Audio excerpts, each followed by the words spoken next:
मौसम अब हवाई जहाज़ उड़ाता है। छत पर कभी कभी बैठ कर के किसी हवाई जहाज़ को देखते होंगे तो बेटा की याद आती होगी। बहुत बहुत आता है और बहुत अच्छा भी लगता है। सोच के अच्छा लगता है कि बचपन में दौड़ के मम्मा जल्दी चलो ऊपर प्लेन जा रहा है। अब तो वही उड़ाता है तो उसका तो जो हम दोनों बहुत लड़ते थे बचपन में। वो अलग बात है कि भैया बड़ा था तो हमेशा हमको थोड़ा मार ज़्यादा पड़ता था और मैं रोती रहती थी, लेकिन लड़ते थे हम लोग। देखते होंगे तो अचानक से अगर प्लेन आता होगा तो उसे आप देखते होंगे। उस समय क्या सोचते थे और फिर जब आप अब खुद उड़ाते हैं तो क्या सोचते हैं? एक चीज़ को देखता था और 10 क्वेश्चन करता था। हर बात के पीछे कुछ देख लिया, ये कहाँ से हुआ, ये कैसे हुआ। बड़े हो गए तब जानोगे, नहीं अभी बताना है। नमस्कार, मैं हूं रविकांत कुमार और आप देख रहे हैं आवर बिहार न्यूज। आज आपको एक ऐसे शख्स से मिलवाने जा रहे हैं जो हवाई जहाज़ उड़ाता है। हवाई जहाज़ कैसे उड़ाता है, हवाई जहाज़ उड़ाने तक का सफ़र इन्होंने कैसे तय किया है, ये सब हम आपको बताएंगे। इस वक्त मेरी मौजूदगी मधेपुरा ज़िले के मुरलीगंज गोल बाज़ार में है और मुरलीगंज का एक इलेक्ट्रॉनिक्स दुकान आप सबों के जहन में होगा अगर आप मुरलीगंज या आसपास में हैं, नमिता इलेक्ट्रॉनिक्स। उन्हीं के सुपुत्र हैं मौसम जायसवाल। तस्वीर के माध्यम से जैसा कि आप देख रहे हैं, पायलट बनने के बाद पहली बार जब मुरलीगंज आए हैं तो उनके घर में काफ़ी हर्षोल्लास का माहौल देखने को मिल रहा है। उनकी माँ तिलक लगाकर मिठाई खिला रही हैं, उनके पिताजी मिठाई खिला रहे हैं और भी लोग यहाँ पहुँचे हुए हैं। लोग उन्हें लगातार बधाई देने के लिए आ रहे हैं। तो उनकी सफलता की कहानी आज हम आपको सुनवाएंगे। तो हम पहले मौसम से बातचीत करेंगे। सबसे पहले तो आपको बहुत बहुत बधाई। धन्यवाद। ये चीज़ हम ये जानना चाहेंगे सबसे पहले तो हवाई जहाज़ उड़ाने के लिए जो एक क्षमता परीक्षा होती है या जो कहे कि तो ये जो परीक्षा होती है वो कब होती है, उसके लिए क्या तैयारी करनी पड़ती है? तो ये परीक्षा आपको बेसिकली कुछ मेट्रो सिटीज़ में होती है और उसकी अलग से पढ़ाई होती है जो जनरली आपको दिल्ली में या फिर बॉम्बे में होती है।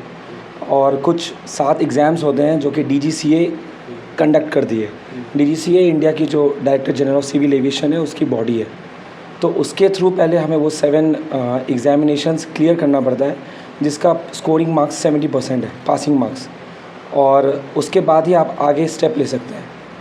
आपसे बातचीत का सिलसिला जारी रहेगा। उससे पहले हम ये जानना चाहेंगे कि आपकी प्रारंभिक पढ़ाई कहाँ से हुई, कहाँ कहाँ आपने पढ़ाई किया? सबसे पहले तो मेरी बचपन से पढ़ाई तो मुरलीगंज में हुई है, वेल्डन फ्यूचर पब्लिक स्कूल में। उसके बाद मैंने अपनी पढ़ाई Saint Michael school Siliguri West Bengal में की है। एंड 10th के बाद +2 तक मैंने कोटा में तैयारी की है।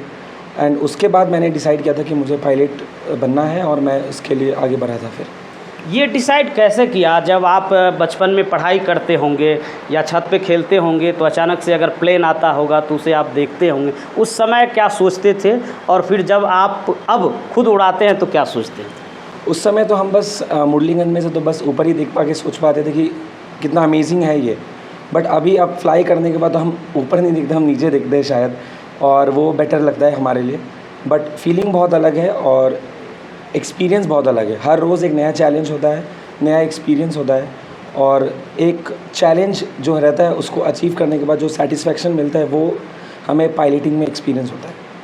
जहाँ से आप बिलोंग करते हैं मुरलीगंज, ये कोसी का इलाका है। अब भी आज़ादी के इतने साल बादों भी जो है कोसी का इलाका पिछड़ा हुआ है। शैक्षणिक तौर पर और आर्थिक तौर पर भी ये इलाका पिछड़ा माना जाता है। लेकिन ऐसे पिछड़े इलाके से आपकी सफलता जो है वो काबिल तारीफ़ है। तो हम आपसे ये जानना चाहेंगे जो आपके उम्र के या फिर आपसे जो जूनियर बच्चे हैं जो सोचते हैं, अभी तो सोचते भी नहीं हैं बहुत सारे बच्चे कि पायलट कैसे बना जाता है, कैसे बने, क्या करें, तो उसके लिए क्या कहना चाहेंगे? कैसे वो तैयारी करें, शुरुआती तैयारी कैसे करें ताकि इस ओर बढ़ा जा सकता है? सबसे पहले तो हमारे क्षेत्र में जनरली लोगों को ये रहता है कि 2 ही फील्ड है, मेडिकल या फिर इंजीनियरिंग, और पायलट जैसा कोई फील्ड ज़्यादा एक्सपोज नहीं है इधर। बट आपको बेसिक एजुकेशन जो है आप साइंस लीजिए 11th 12th में, फिज़िक्स केमिस्ट्री मैथ्स। उसके बाद जो हमारी पायलटिंग की एग्ज़ाम्स होते हैं आप उसकी तैयारी करिए। फिर हमें फ़्लाइंग करना पड़ता है एंड उस सबसे पहले जब आप ये करके जाते हैं तो फिर आपको एक मेडिकल एग्ज़ाम होता है जो कि एयरफोर्स के थ्रू कंडक्ट किया जाता है। आपको मेडिकल एग्ज़ाम पास करना ज़रूरी है और बाकी जो रिक्वायरमेंट्स है वो तो सबको ही अपना खुद देखते हैं। बट ज़्यादा कुछ मेजर रिक्वायरमेंट नहीं है, इट्स जस्ट कि आपको एस्पायर करना पड़ेगा और लगे रहना पड़ेगा, क्योंकि टाइम कंज्यूमिंग है और it's a private sector, that is why. हाँ, प्राइवेट सेक्टर भी है और प्राइवेट सेक्टर में इस तरह का नौकरी पाना लोहे के चना चबाना जैसा होता है। तो कितना पढ़ाई पर फोकस करना पड़ता है? पढ़ाई पर फोकस रिक्वायरमेंट तो बहुत ज़्यादा है, क्योंकि कंपटीशन बहुत ज़्यादा है और अभी इंडिया में पायलट्स भी बहुत ज़्यादा बन चुके हैं, बट वैकेंसीज़ बहुत कम है। तो उसके लिए आपको खुद आप सेलेक्ट हों, उसके लिए हमें बहुत मेहनत करनी पड़ती है। मैंने भी अपने टाइम में मेहनत की है, but I think it is achievable अगर आप करते रहें और लगे रहें, आपका अगर गोल सेट है तो। मेहनत करते रहें तो सफलता ज़रूर मिलती है, यही आपका कहना है। तो अभी आप किस कंपनी में हैं, कौन सी कंपनी की जहाज़ उड़ा रहे हैं? क्योंकि एयर इंडिया है, इंडिगो है, कई तरह की कंपनियां हैं।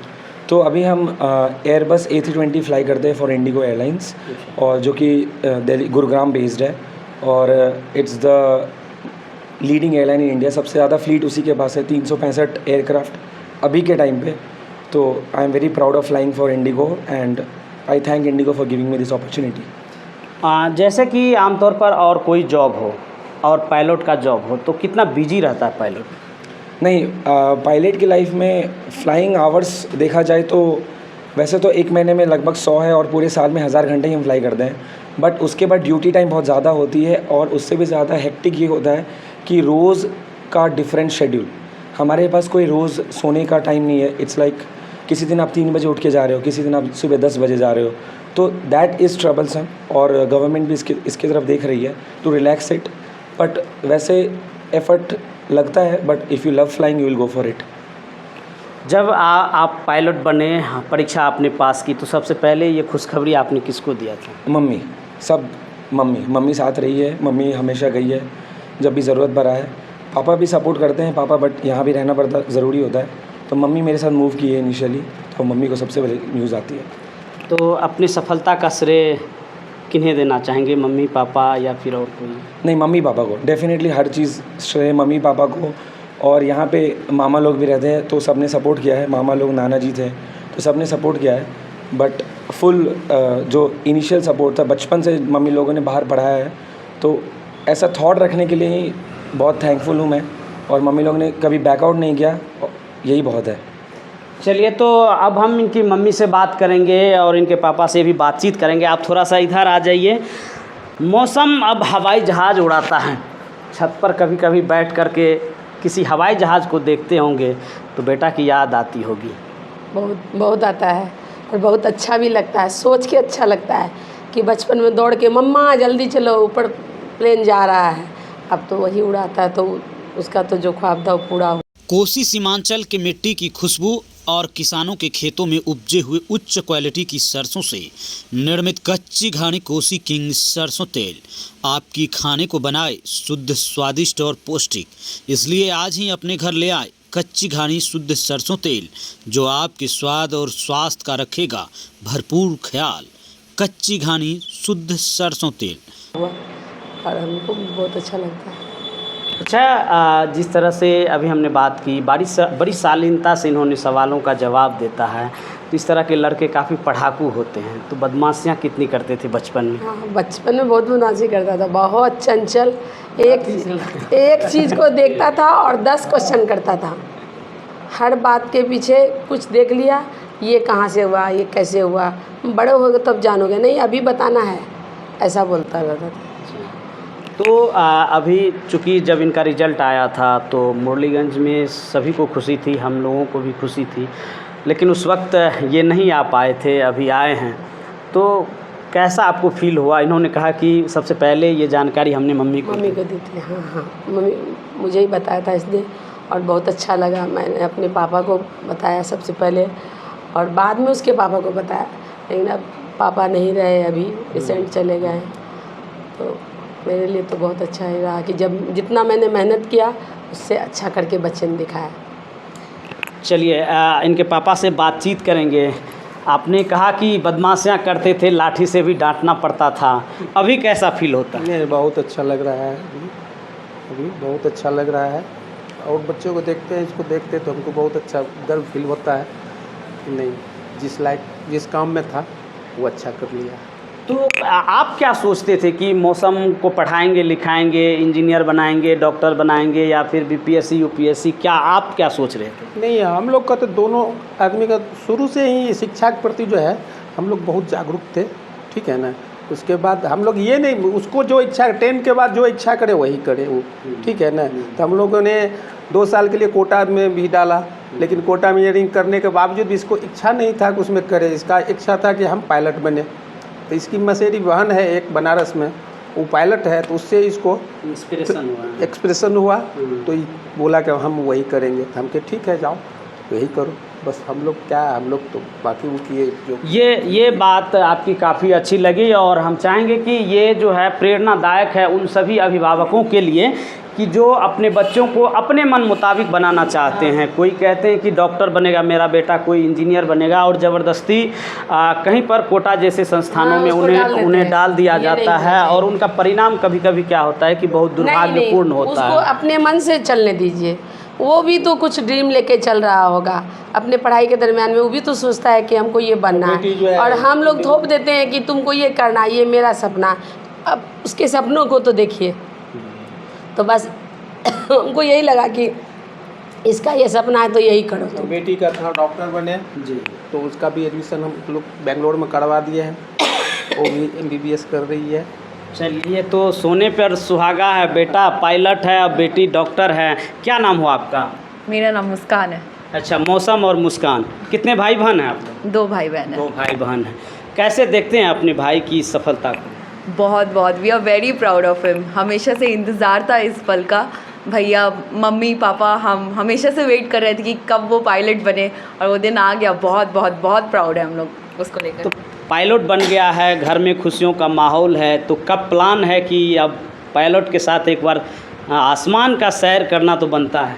अब बिल्कुल अभी हमारा प्लानिंग है कि हम मम्मी पापा तीनों एक साथ उसके फ़्लाइट पे जाएं, ताकि वो मोमेंट एंजॉय कर सके और हमेशा के लिए रख सके अपने मन में। चलिए, हम भी दुआ करते हैं कि जल्द ही वो समय आए, चूँकि वो बहुत खुशनुमा पल होगा जब वो दिन आएगा। एक चीज़ हमें बताइए कि आप दोनों भाई बहन लड़ते झगड़ते कितना थे? बहुत हम दोनों बहुत लड़ते थे बचपन में। वो अलग बात है कि भैया बड़ा था तो हमेशा हमको थोड़ा मार ज़्यादा पड़ता था और मैं रोती रहती थी, लेकिन लड़ते थे हम लोग। तो मम्मी पापा के सबसे दुलारे कौन है, बेटा की बेटी? दोनों, पापा के हम और मम्मी के भैया। तो देखिए कि ये अच्छी बात है। तो आपका कब हुआ है एडमिशन? मेरा 2 साल हो गया। 2 साल हो गया MBBS में? नहीं, BDS है, BDS। अच्छा, BDS कर रहे हैं। कहाँ से कर रहे हैं? हम रामैया डेंटल कॉलेज, बैंगलोर। अच्छा, बेंगलोर से कर रहे हैं। तो देखिए कि ये मौसम है और ये मुस्कान है। मौसम अभी हवाई जहाज़ उड़ा रहे हैं और भविष्य में ये डॉक्टर बनेंगी, और इनके मम्मी पापा हैं। और नमिता दीदी को तो आप लोग बखूबी जानते होंगे अगर इस मधेपुरा क्षेत्र के हैं, चूँकि एक नामचीन दुकान है नमिता इलेक्ट्रॉनिक्स, और जहाँ पर हर कोई आते हैं। बाकी इन दोनों की सफलता की कहानी काफ़ी दिलचस्प है। और एक चीज़ सबसे बड़ी बात यह है कि अगर माता पिता चाह ले, बेटा बेटी जैसा करना चाहते हैं, उस क्षेत्र में अगर आप सपोर्ट कीजिएगा तो सफलता ज़रूर वो ला करके आपके कदमों में रखेगी, और जैसा कि मौसम और मुस्कान कर रही है। बाकी इसके बारे में आप क्या सोचते हैं कमेंट बॉक्स में ज़रूर बताइएगा। फिलहाल के लिए हमें दीजिए इजाज़त। आप देखते रहिए आवर बिहार न्यूज़।